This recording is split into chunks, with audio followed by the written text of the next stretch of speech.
Hi, everyone, and welcome to episode 114 of the Medieval Podcast. I'm Danièle Sobolski, also known as the 5-Minute Medievalist.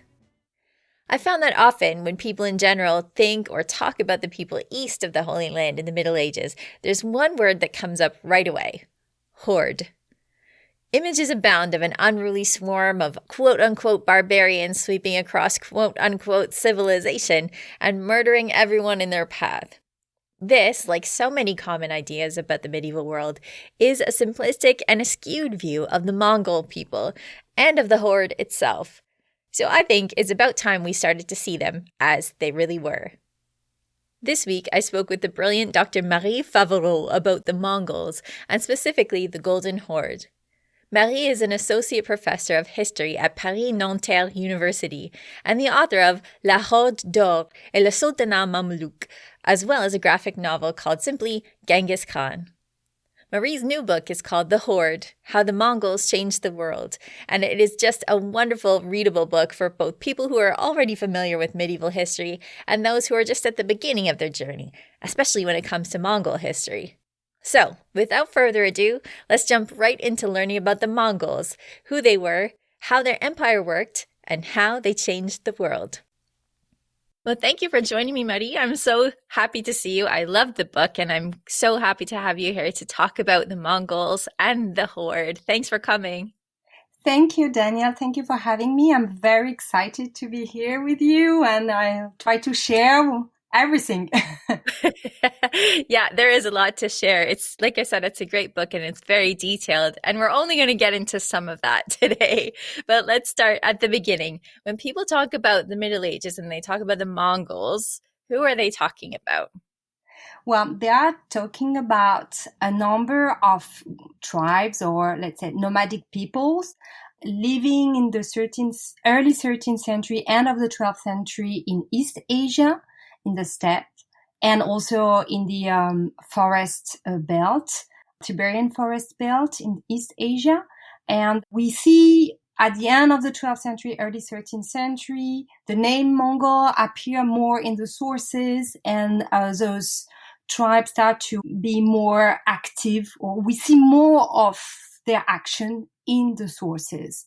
So before that, it's hard to find a lot of information, especially on the Mongols. We have information on nomadic groups, but not specifically on Mongols before the 12th century, not very much.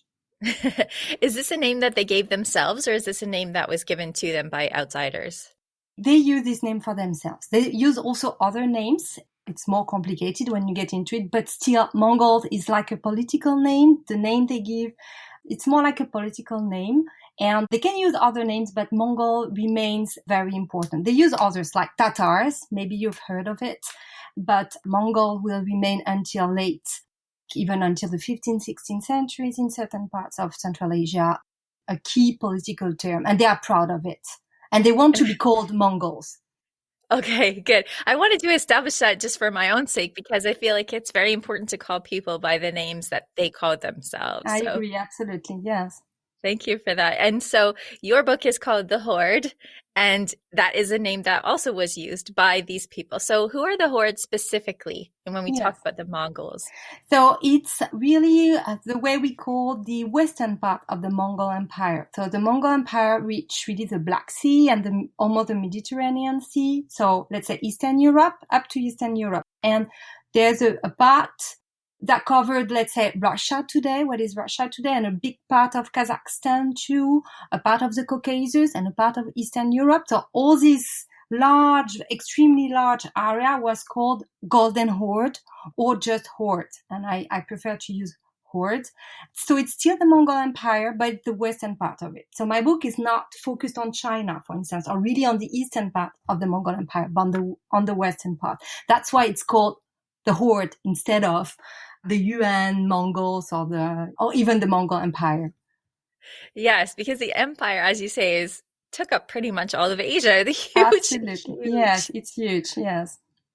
How did the Mongol Empire get established? Because I think we have this idea about a dude named Genghis Khan, Yeah. and you've corrected this, and please do correct us here, that's just bloodthirsty and he's taking over everything because the object was world domination. So can you tell us how the Mongol Empire actually was established? It's true that in a way everything started with Genghis Khan. The title Genghis Khan, which means like extremely powerful emperor, in 1206. And before that, he was very active in the Eastern Steppe. He, in a way, unified the Mongol groups there, the nomadic tribes. And after 1206, he starts what we call the conquest of the world. We exaggerate when we say that. Actually, he conquered mainly northern China and a part of Central Asia. And the rest of Eurasia, up to Eastern Europe and up to Korea in the east, was conquered by his successors, who were all his sons and great sons. So the period of the conquest itself lasts for a century. You can imagine that it starts in the beginning of the 13th century and it ends at the end of the 13th century. So that's the period of the conquest. But during the conquest period, there was already a form of administration. It's already a form of colonization. So the empire starts before the end of the conquest period. So we tend to separate, a conquest time of, wars and then a time of peace and organization. But it's not correct, in fact. We have to consider the period as a whole, and we have to understand that even during conquest, it's not only about violence and war. There are also administration, reorganization.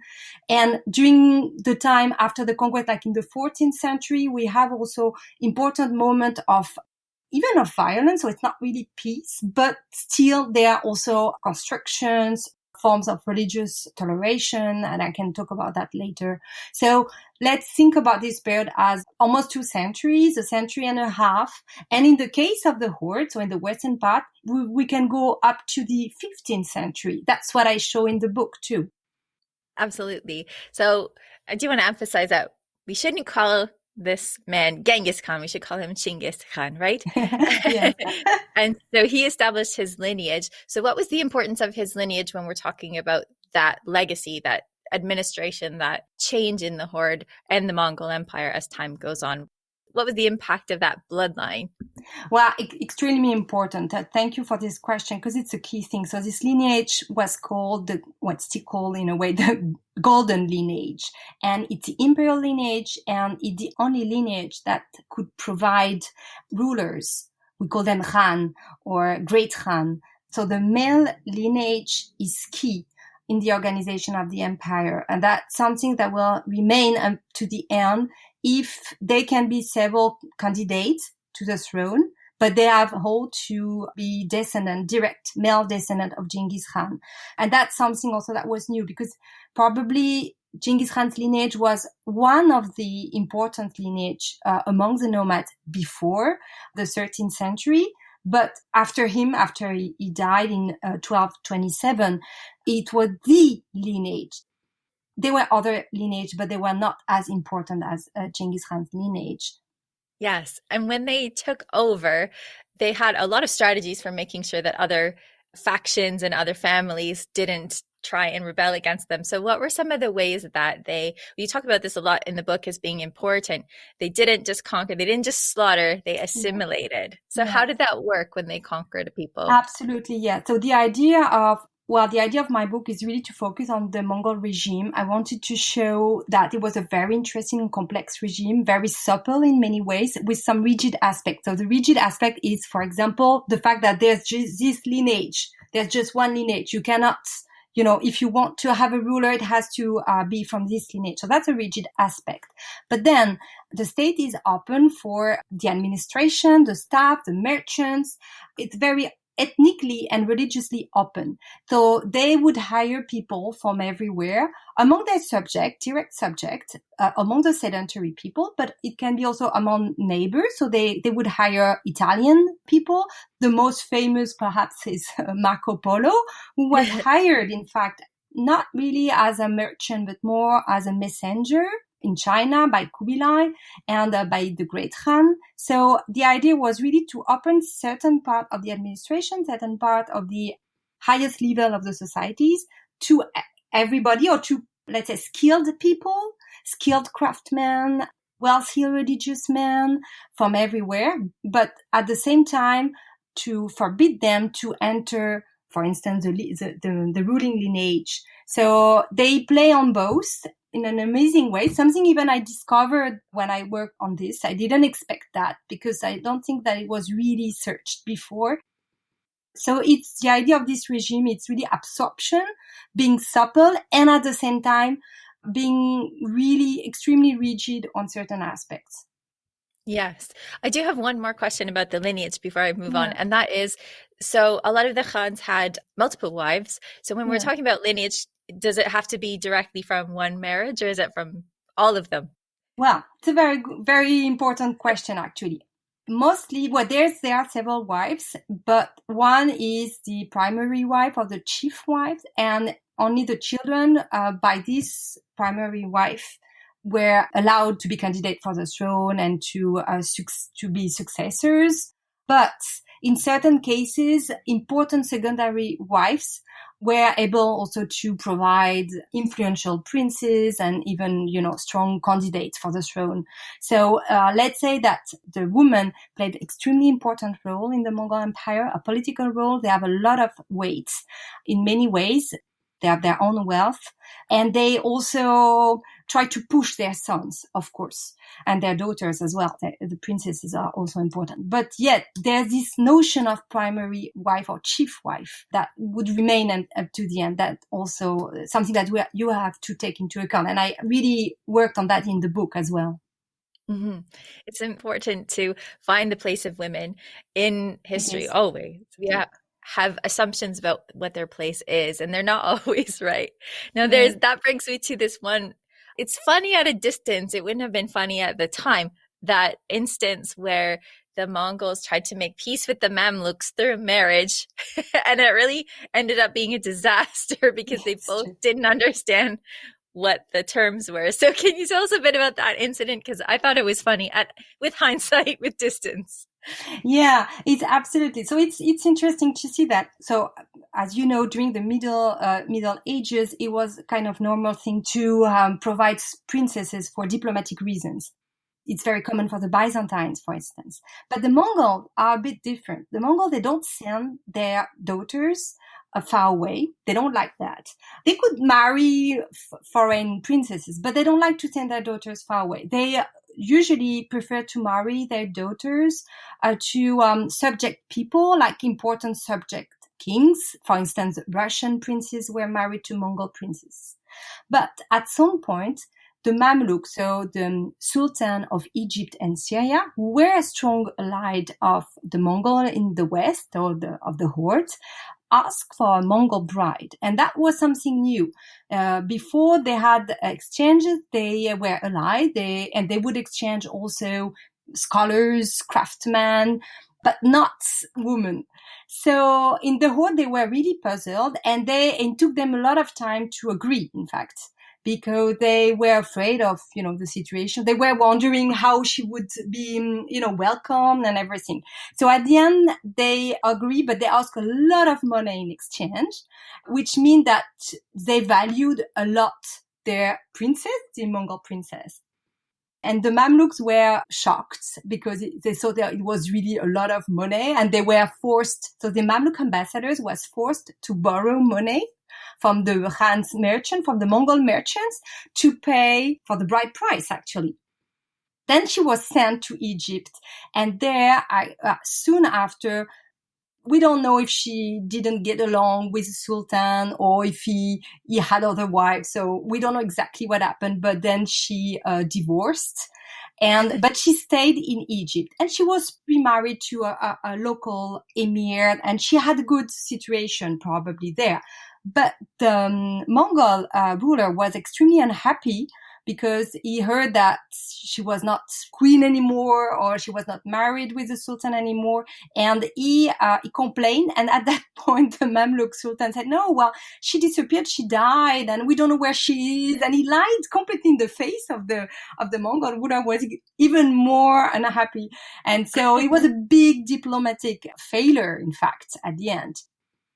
Even if they were allied, the Mamluks and the Mongols, even if in both cases, both societies at this point were Muslim, the way they dealt with high society women were very different. Yeah, that's very interesting to see that in the sources. A bit of funny anyway. Yeah, that's true. But you know that the tombstone of the Mongol princess, it's still visible in Cairo today. She has her own monument. Yeah, there. And I've been there, so I saw it, and said, amazing how, this Mongol history sort of cross borders, you see. Yes, and I love that it's still there. That was probably an apology, I'm sure. I liked how you said in the book where the Mongols asked for all this money, and as you say, only give the princesses to people who are their subjects. And so they're like, does this mean you're our subjects now? Yeah, absolutely. Yeah. So for them, it was clear that the Mamluk Sultan was like a subject. It's true. So, and the Mamluks thought, no, I'm not an equal. That's why I want a Mongol princess. So yeah, total nonsense. But you touched on religion a moment ago. So let's dig into that, because I do think that's really important. So again, there's this misconception that the Mongols are sweeping across Asia. They're wiping everyone out. They're just being totally a steamroller in some ways, just flattening everything. But when it comes to culture and when it comes to religion, they actually have a huge range of tolerance in their society. So what was the place of religion in Mongol society? And we can stick to the Horde if you like, because the empire is so big. It's big. Yeah, but at the same time, it's really something that is common to all the Mongol rulers everywhere in the Mongol Empire. So, and it started with Genghis Khan. We know already that under Genghis Khan, he made sort of agreement and contract, especially with the Muslims in Central Asia. And so these agreements are called Darkhan or Tarkhan or Tarkan, and they mean that the elite religious men were protected by the Mongols as long as they pray for them, as long as they support them, in fact. And this protection more precisely included a tax exemption. So huge advantage, financial advantage. So tax exemption, and also they were not supposed to do the conscription. So they were protected from wars. And this system was established first probably for the Muslims under Genghis Khan, and then for the Taoists also at the same time. And after that, it was also established for the Buddhists, for the Christians, and for the Jewish people too. And that's what I saw for the Horde. At least it's clear that all these religions were protected in the sense that the priests, the clergies were protected and were recognized, institutionally recognized by the Mongols. And that's also explained why, even though we know that there were destruction in the mid-13th century, very quickly after that, in the second half of the 13th century, in Russia, for instance, they start building again and building churches, monasteries, but they were building also in the steppe Muslim schools, hammam, so baths, public baths, a lot of structures that were financed through this system. Because of the tax exemption, they had cash, actually. And so the religious communities would build. And that's something also that I discovered during my work on the Horde. And I thought that it could explain this sort of contradiction between the destruction of the Mongols at the very beginning of the conquest, and then very soon after the flourishing of the economy and the flourishing of several thousands of communities in Central Asia and Eastern Asia too. That's something very specific to the Mongol at a time when a ruler had to be either Muslim, Christian, or Buddhist. For long, the Mongols would be in the Horde. For instance, we have cases where you can see that probably there were the three of them. I mean, they didn't care. As soon as the rituals would work, as soon as the priests would support them, they would be open and they could be baptized and take also a Muslim name at the same time. So it's still, again, this process of absorption that we mentioned, social absorption, but also with religions. And at the same time, up to the end, I show in the book that they kept lively their steppe culture and their belief in Tengri, the sky, so the most important god or deity, if you prefer, of the nomads. Still, they will keep all these beliefs even after the 15th century. Yeah, and this flexibility gives them a lot of benefits when it comes to trade because they are able to trade with the sultanates and they're able to trade with the Christians as well. You're absolutely right. Exactly. So that will be useful because they don't really mind. They don't select people on the basis of, ethnicity or religion or language. So that's also where they are very supple, and also it's part of their strengths. Yeah. Yeah, and I see this. You had a couple of cases in the book where they played the religions off each other. I don't remember which Khan it was, but they were upset with the Mamluks at one point. So they told the Christians that the Mamluks were selling slaves that were Christian children. And so they played them off of each other until they got what they wanted. Oh, yeah. No, they are very political. I don't know if I can say it that way, but it's true that they perfectly understand how also when they wanted to play a community against another, they know how to do that. Of course. Absolutely. Yeah. So one of the arguments that you make in the book is that the great strength of the Mongol Empire and the Horde especially is that they are nomadic. And I really appreciate how you mention in the epilogue especially that this is a choice. It's not a phase of civilization that they're still stuck in. This is a choice that they make. But you mentioned cities just now. So what's the relationship between this nomadic people and this nomadic group of, I don't know how we want to say it, as a court or as a political group that's really still always on the move, and these cities that you're saying are building up in the empire? What's the relationship between the nomads and their cities? Yeah, thank you very much. This is also, it was almost the starting point of my book because I worked also with friends and colleagues who are all interested in nomadic empires, and it's a fascinating shape of power. So really, it's specific regimes. So they play on the fact that they are very mobile, but you could say that at the same time in Western Europe, rulers were mobile too. Then they moved. So the Mongols move differently.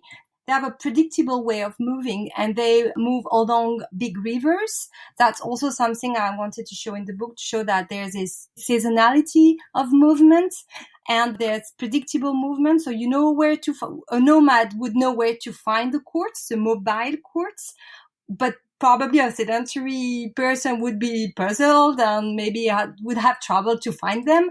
So that's interesting. But also they have a system with their own city, which are called also hordes. So those cities are actually the Khan's camp, the ruler's camp, for instance, or a nobleman camp.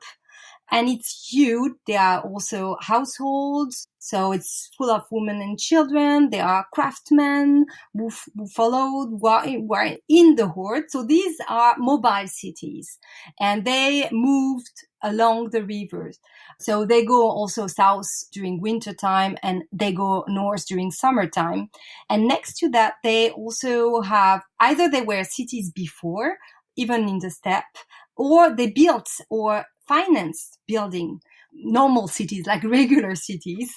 The only thing they want is that those cities shouldn't have walls or, let's say, very small defensive construction. So they don't like towers and stuff like that because they see that as something, aggressive. So cities should be open. That's what they want.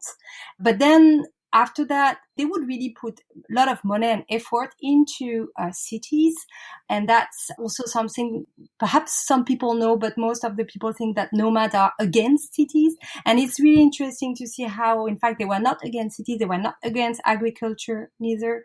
So that was very beneficial for the empire. And also, because they absorb also economic differences. So they're also happy to see cities developing. But at the same time, something I show in the book, when they have troubles, when they have political troubles or, more ecological troubles, they could leave a city. They could just drop it. Then you see they are nomads. They don't care so much. They would not stay in a city to protect it at the very up to the end. It's not like they don't have something like Rome. No, so they can leave a city because most important for them is human people, like, people really. So that's where you see the wealth of a ruler. It's how many people, how many subjects, not really how many cities, in fact. Yeah. Yeah, and you do mention that in terms of warfare, where they won't spend a whole bunch of resources on a siege. That's not important to them. They will find that leader, no matter where that leader is, and they'll capture the leader. Yes, absolutely. Yeah.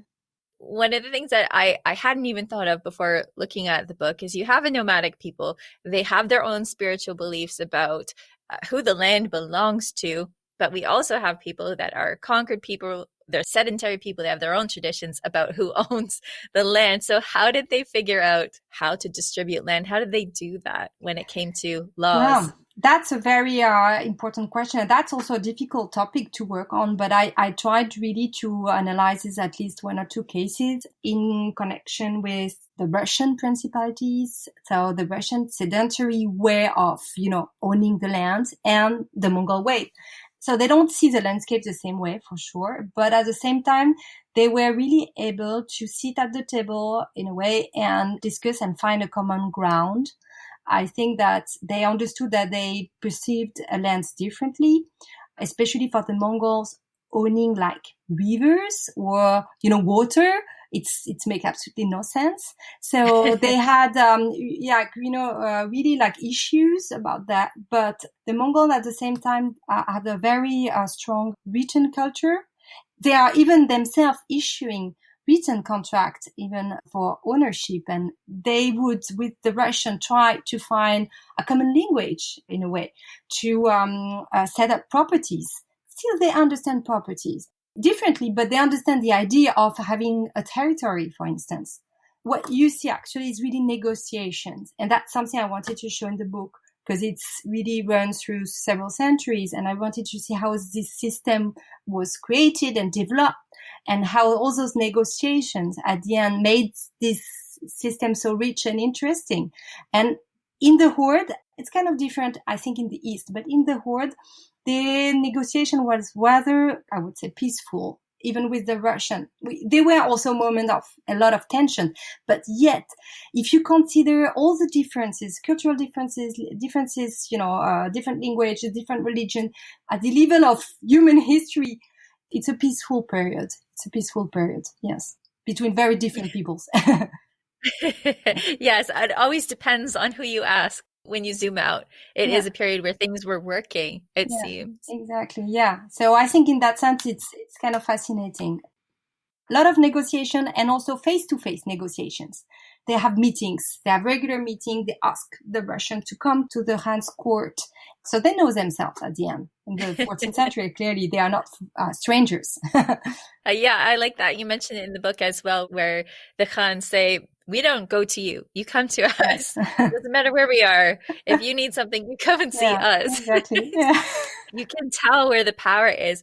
But you mentioned writing just now. And I think that's super important because when you have nomadic people, there might be an assumption that they have no writing or that we can't access it or that they're too primitive or something like that. But a large part of your research was based on writing. So how did you research the Horde? What did you look at?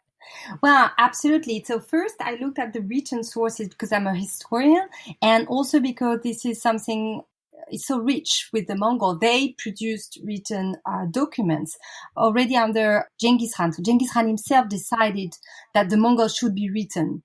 He asked a secretary to use the Uyghur scripts to write oral Mongol language at that time. And then after that, the Mongol would use other languages too. Of course, a different form of Turkish language, but also Persian. They would use Chinese, of course. They would use Arabic language, also Latin.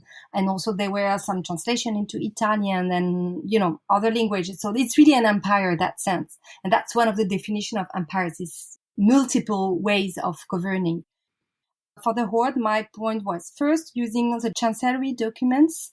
So most of them were written in Turkish, but in Arabic script. I used also translation of those documents, contemporary translations, especially, as I said, so in Italian, some in Persian as well, and in Russian.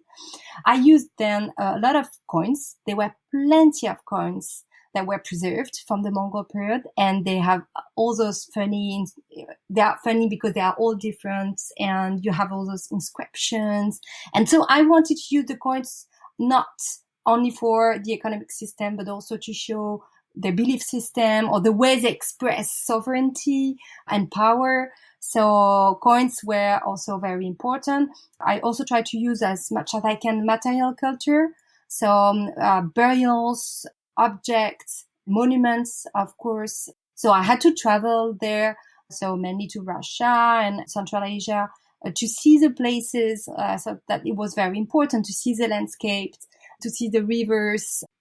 It's very important when you work on, especially on the Horde and probably on the whole Mongol Empire, that you combine those different type of sources. Even if you're a historian and not art historian and archaeologist, you have to dig into the material culture. Talk to colleagues who are more expert on that, that's fine, but it's very important because with nomads, it's important you understand a lot of things through the material culture. And if I can give one example of that.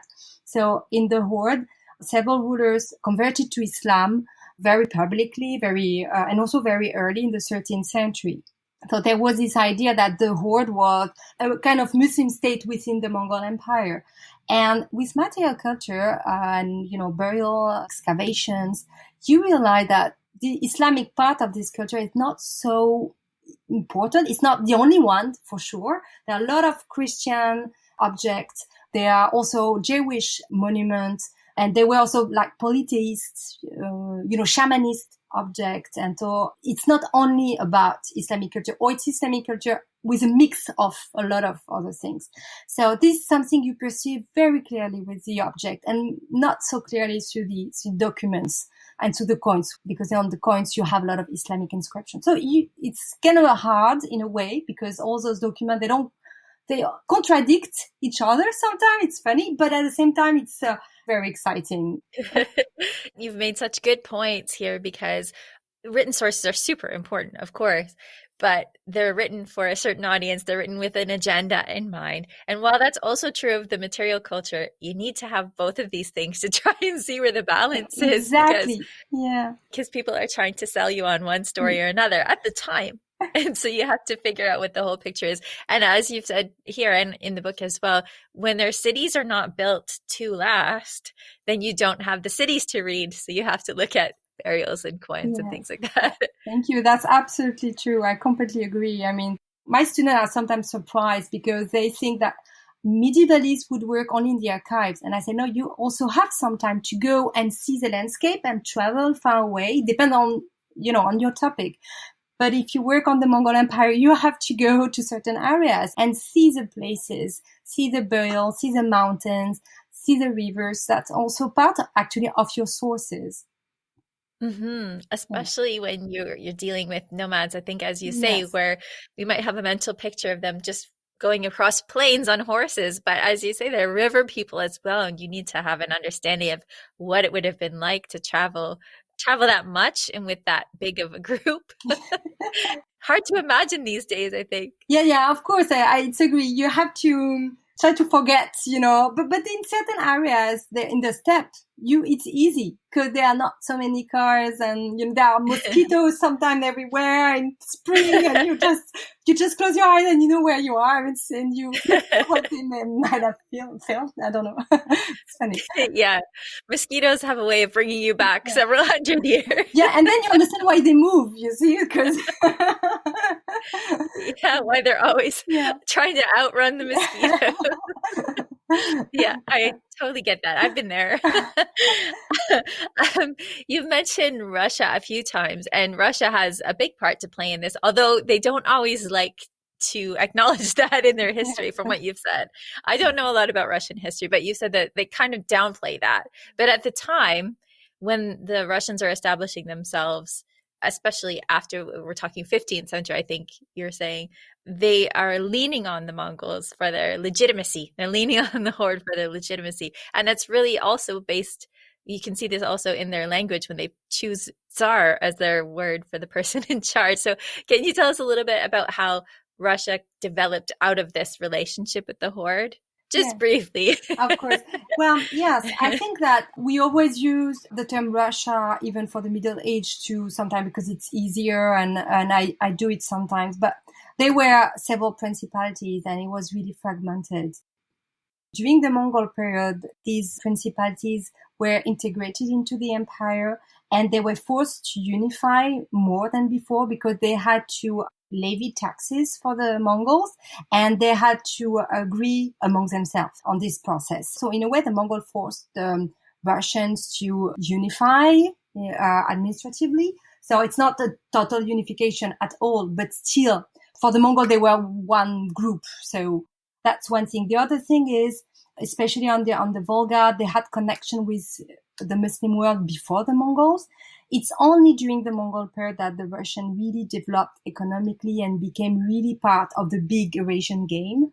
And they integrated fully the Islamic trade networks because that was the Mongol, idea also, that's to open doors and integrate them. And that's also why the Horde is, I think, very important because it shows how the Mongol worked on the integration of the north of Eurasia and the Russian, not only the Russian, and the Russian, and into a bigger market and to a form of globalization, actually. And on that, I think really the Russian it was really a very useful period for the Russian in that sense. And in many ways, they flourished at that time. And that's clear if you look at the monuments, if you look at the written production also. But of course, the difficult thing, there was a huge rewriting of chronicles, Russian chronicles in the 16th century and 17th century. So in these late sources or late version of all earlier sources, the Russian looked like very negative regarding the Mongol and very, it was like they were at wars all the time. But actually it was not the case, and they had a good understanding in many ways. That's something important because it explains why the Horde lasts so long. I mean, the Mongols in this area stayed much longer than in other areas, like in, northern China, for instance, because the Russian benefited, at least a part of the elite, Russian elite benefited a lot, especially in Moscow, from the Mongol power and the form of the Mongol power. That's something really I wanted to show in the book. Although the book is not about Russia, but still I wanted to make this relationship clear and as much as I could. So there's probably more to say, but I would be so happy if we could have more writing on this because it's a fascinating period of Russian history. Definitely. I mean, there's always more that we want in terms of more history being done. But it occurs to me that there's one more place where we have to redeem the Mongols' reputation, and that is around the Black Death. So I do think that we need to be careful when we talk about plague transmission and stuff because we don't want to blame anyone. I do think it's interesting how you talk about how some of the fur trade and how some of the gathering of animals that could have had this bacterium on them that might have been part of a contributing factor, and also the way that they were hunting the predators. I think that's very interesting as well. And I don't know if we have time to get into that, but the Mongols are blamed for a siege in which they are said to have spread the Black Death to the Mediterranean. Yeah. So can we clear that up? Can we redeem Absolutely, the Mongols here? Yes. So first of all, I have to say that this is thanks to the work of my fantastic colleagues, Monica Green and Hannah Barker as well, who really published fantastic articles, research articles on the Black Death on this period. And also in my own research, I came to the same conclusion that it was really strange story about the Mongol during the siege would drop plague-infected corpse into the Italian ranks to spread the plague. First of all, I've read these kind of stories for earlier period in other contexts. So it was clearly a topos. And also, thanks to Hannah Barker's work too, it was clear that the plague did not enter Italy and Europe after this siege. I think what is important actually is how, in fact, it's clear that the plague was already there in the Mongol Empire since more than a century, since perhaps the beginning. And I really wanted to work on how the Mongol coped with it, how they dealt with it, and how the European couldn't, because that's what happened at the end, that the Europeans were completely overwhelmed and they didn't know how to react really. While the Mongols had their own ways and they had their own way to deal with disease. So they were more prepared. And that's also another clue that shows that probably it was there before, well before. The other important point for me was to show that if the Mongol Empire started to collapse, it was not directly because of the Black Death, of the plague, but more because Europe suffered from it.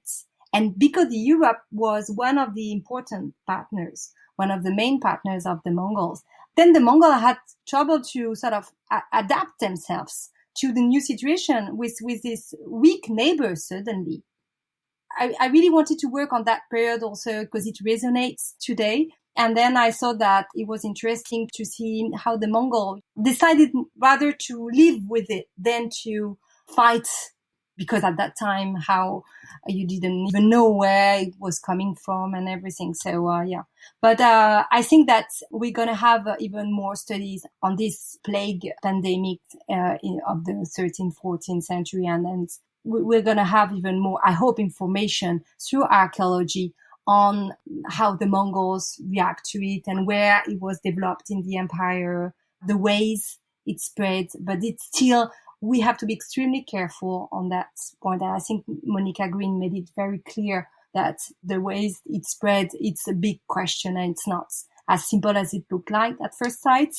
Yeah, it's nowhere near settled how the plague spread. And I said this before, but I really think it's important that we don't put this all on the Mongols. I think it's easy to do. And I think that's because people were doing it at the time. So like all the historians that have referred back to the same source, that's a source at the time, but that doesn't mean that we need to keep referring to that source. And I think that your book is a step in that direction. And I told you this before we started recording, but I just absolutely love this book. I think everyone should read it. And especially if you know nothing about the Mongols to begin with, it's a great place to start. And just congratulations on the book. It's amazing. Thank you. Thank you so much. Really, when I was writing this book, I thought about all the students and friends who wanted to learn on the Mongols who had no previous knowledge. But at the same time, because I'm also like a researcher, I wanted to give them last stage of research, not, the usual soup, but something really, because they deserve to know where we are now, where we stand now, in terms of research on the Black Death or on the Mongols and on the connection with Russia. And that, I think, will generate new debates. And I have now a lot of question and reaction, and it's really nice. I'm so happy. I can definitely tell that this is work that you love. And I love how you've said that people deserve to know where we are now. I mean, I'm definitely on the same page with you. So thank you so much for coming on the podcast. Thank you. It was a real pleasure. Thank you very much. To find out more about Marie's work, you can visit her academia.edu page at u-paris10.academia.edu/Marie Favereau. Her book is The Horde, How the Mongols Changed the World, and I highly recommend it. I also want to send a quick bonjour et bienvenue to Marie's students at Paris Nanterre, who sometimes are encouraged to listen to the Medieval podcast in order to help them work on their English. Thank you for inspiring me to have the courage to work on my rusty French, et j'espère que ce podcast est utile pour vous. Before we go, here's Peter from medievalist.net to tell us what's on the website. What's new this week, Peter? Hey, we have a new series starting this week. It's going to take a look at the medieval scribe and how, for 1,000 years, he was the influencer, creating and changing manuscripts, making texts, changing them, doing ideas, helping things go viral, medieval viral. I had never thought of scribes as influencers, but, I think there's something to be said for it. It's brought to us by Shari Boots. Some of you might remember she did a series on us a couple years ago on St. Augustine in the Middle Ages and how he was received. Now she and her team at Radboud University are co-writing these articles. So they talked to me a couple months ago about this idea. So I really like about 10 posts that they're going to create over the next 10 months. Just talking ways that scribes influence and change texts and medieval manuscripts. So a lot of fun. I always love looking at medieval manuscripts. Yeah, absolutely. And it's nice that this is being done as a team effort. That's awesome. Yeah. So we've got that. Plus, we've got pieces on how large were families in the Middle Ages and why you get bunions if you wear medieval footwear. Oh, yeah, that was all over the news. I'm going to have to read that article more in depth. What we do for fashion. Yes. There's something I realized that we didn't mention before, and that is that my articles are actually getting translated. Like, speaking of people changing text for more audiences, my 5-minute medievalist articles, at least some of them, are being translated into Spanish on medievalist.net, right? Oh, yeah, that's right. A person has volunteered to write these pieces into Spanish. And we've got like about a dozen now up. So if you're in Latin America, Spain, and you want to read in Spanish, check out Danielle's work. Yeah, they're being translated by, and I'm not sure I'm going to say her name right because I've only seen it in email, but Pilar Espetia is doing the translation. So thank you so much, Pilar, for doing these translations for us. And everyone can find 5-minute medievalist stuff in Spanish, which I think is quite awesome. Indeed. All right. Thanks, Peter. Thanks. Thank you to all of our patrons on patreon.com for your support each month. You make this all possible, so you always have my thanks. Patrons of the Medieval Podcast can choose from all sorts of great stuff like subscriptions to Medieval Warfare Magazine and the Medieval Magazine, membership in our book club, and our exclusive maps by Tina Ross. To find out how to become a patron of the Medieval Podcast, please visit patreon.com/medievalists. It's that time again. Time to get yourself registered for the summer session of the Medieval Masterclass for Creators. This is a 6-week online class that I put together with a bunch of really amazing experts to help people creating medieval fiction get those nitpicky details they need without having to spend hours looking. We cover everything from cooking to combat, blacksmithing to textile work, and we do it all with helpful videos, bibliographies, recipes, and writing prompts. You can even ask me anything. The next class begins Friday, July 9th. For all the details, please visit medievalmasterclass.com. For everything from battles to bunions, follow medievalist.net on Facebook or Twitter at medievalists. You can find me, Danièle Cebulski, on social media at 5MIN-Medievalist or 5-Minute Medievalist. And you can find my books at all your favorite online bookstores, where you can even pre-order the new one, How to Live Like a Monk, Medieval Wisdom for Modern Life, which comes out October 12th. Our music is Beyond the Warriors by Guy Frog. Thanks for listening, and have yourself an amazing day.